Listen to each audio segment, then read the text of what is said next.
two guides. Two moments where they were forced to choose between their own survival and someone else's lie. Werner Steinbach forged his medical clearance and hid a dying heart. Vanessa Holt crowdfunded $85,000 for charity and pocketed most of it on cheap, expired oxygen. Neither made it off the mountain alive, but their guides did scarred, amputated, broken. This is the side of Everest nobody talks about. The mountain takes no prisoners, but it takes its price from the people trying to save you. I'm Isaac, and these are the stories the mountain keeps.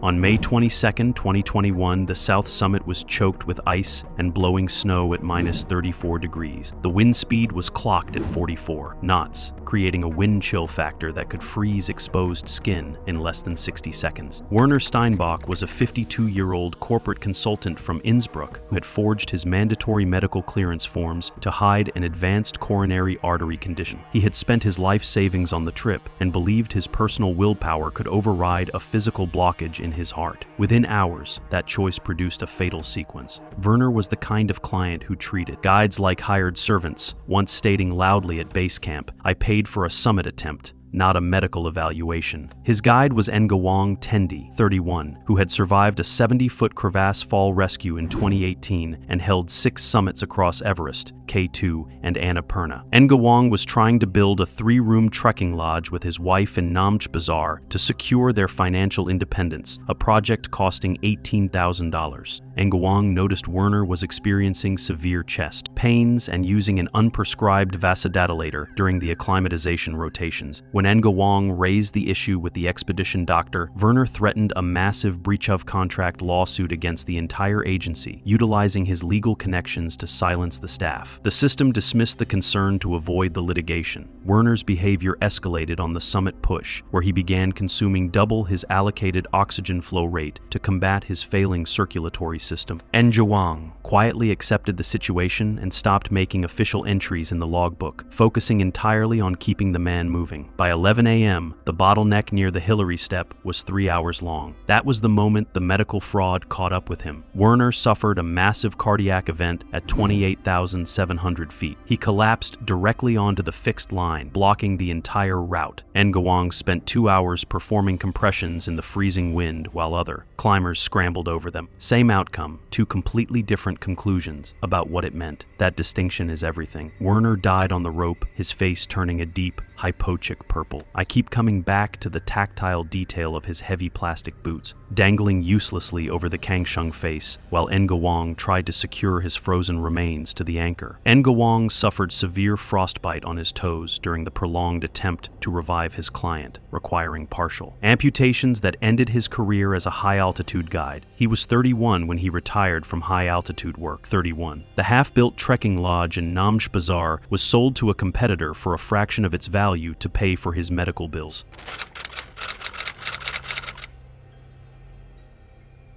On May 24, 2022, the upper slopes of Everest were a freezing gallery of lost ambitions. The temperature at 27,000 feet was -26, with winds sustained at 40 miles per hour. The blue sky above offered no comfort, looking brittle and thin as the high-altitude atmosphere stripped away the warmth from everything it touched. Vanessa Holt was a 29-year-old freelance photographer from Austin who had raised $85,000 through a highly publicized online crowdfunding campaign for a charity climb. The fraud was internal. Vanessa had secretly negotiated a deal with a cut-rate, third-party logistics company to provide expired, low-cost oxygen cylinders, allowing her to pocket nearly 70% of the donated funds for her personal photography studio. She didn't realize it yet, but that choice had already set the timeline. Her guide was Lakpa Dawa, a 37-year-old rescue specialist with 11 major summits to his name. Lakpa was climbing to fund his elderly mother's specialized cardiac care in Kathmandu and to repair their ancestral home, which had been compromised by tectonic shifts. Lakpa checked the pressure valves on the canisters at Camp 4 and found that the seals were degraded, causing the oxygen to leak at a rate 40% faster than normal. When he brought this to the low-cost agency's attention, they told him that no other cylinders were available and that if Vanessa wanted to turn back, she would receive no refund. Vanessa dismissed Lakpa's warnings, stating that her online donors expected a summit and that she wouldn't let logistical paranoia ruin her brand. Her insistence escalated into a midnight departure against the advice of the weather spotters. Lakpa quietly accepted her decision, loaded the faulty cylinders onto his pack, and moved upward into the darkness. By the time they reached the balcony, 2 of the primary cylinders were completely empty. That was the mistake. On the descent from the south summit, Vanessa's supply failed entirely. The oxygen starvation was immediate, causing her to lose motor control within minutes. By the time someone can't touch their own nose, the window is almost closed. Lakpa was forced to hook his own functional oxygen supply to her mask to keep her moving, sacrificing his own safety margin. Vanessa's body failed anyway, her legs giving out completely near the top of the triangular face. The cruel arithmetic of the mountain took over. Lakpa, suffering from severe hypoxia himself, was forced to leave her body attached to the fixed rope when his own vision began to fail. Vanessa died alone in the snow.